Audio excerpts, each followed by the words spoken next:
ഒറ്റപ്പാലത്തെ ഗതാഗത ക്രമീകരണത്തെ തുടർന്ന് മംഗലം വഴി തിരിച്ചുവിട്ട കണ്ടെയ്നർ ലോറി മംഗലം നെല്ലിക്കുറിശി പാതയിലെ കൊടും വളവിൽ കുടുങ്ങി. 1 മണിക്കൂറിലധികം നേരം പാതയിലൂടെ ചെറിയ വാഹനങ്ങൾ മാത്രമാണ് കടത്തിവിട്ടത്. ഏറെ നേരം ലോറിക്കൊപ്പമുണ്ടായിരുന്ന ജീവനക്കാരും പ്രദേശവാസികളും പണിപ്പെട്ട ശേഷമാണ് ലോറിയെ വളവിൽ നിന്നും നീക്കാനായത്.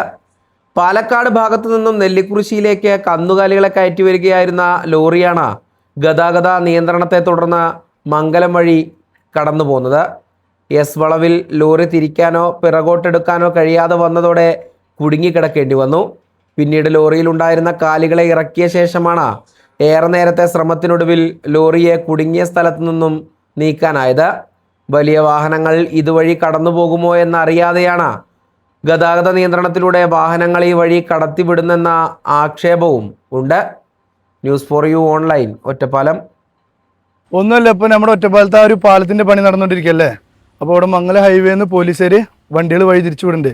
അപ്പൊ ഇതിലൂടെ എത്ര വലിയ വണ്ടി പോവും ചെറിയ വണ്ടി പോകുന്നൊന്നും അവർക്ക് അറിയില്ലല്ലോ. ആ വഴി തിരിച്ചു വന്ന കാരണം ഈ എയർബെൻഡിലുണ്ടായ ഇത് 10 വീലാകുമ്പോൾ 1 വീലാണ് അത് വർക്ക് ചെയ്യുള്ളൂ. അത് കിട്ടാത്ത കാരണം റിവേഴ്സ് വരാത്ത കാരണം ഇപ്പൊ ഈ ബ്ലോക്കൊക്കെ ഉണ്ടായത്. ഒരു 1/2 മണിക്കൂർ ഇപ്പൊ ഇവിടെ ബ്ലോക്ക് ആയില്ല. ആ വലിയ വണ്ടികൾ ഇതിൽ കട്ടാവില്ല, കാരണം ഇത് എസ് ബെൻഡ് അല്ലേ, ഇതിൽ കട്ടാവണമെങ്കിൽ ഭയങ്കര ബുദ്ധിമുട്ടാണ്. അല്ല, നമ്മൾ നേരെ ഹൈവേ കൂടെ ഒറ്റപ്പാലം വാണിയംകുളം അങ്ങനെ പനമണ്ണ അങ്ങനെയൊക്കെയാണ് നമ്മൾ പോവല്. നമ്മുടെ ചെറുവണ്ടികളാണ് ഇതിൽ വരലുള്ളൂ. അതിപ്പോ അവിടെ റോഡ് പണി നടക്കുന്ന കാരണം അവർ തിരിച്ചുവിട്ടാണ്. അവർക്കും അറിയില്ലല്ലോ ഇപ്പൊ ഇത് എങ്ങനെയാണ് ഇത് വരിക വിടുക എന്നുള്ളത്. അതുകൊണ്ട് ഉണ്ടായതാണ്. ഇത് ഇവിടുന്ന് ഞങ്ങൾ പാലക്കാട് ഇവിടുന്ന് കയറ്റി വരണം, കോയൽമന്ന് ചന്തയിൽ നിന്ന് ബാക്കി വന്നല്ലോ.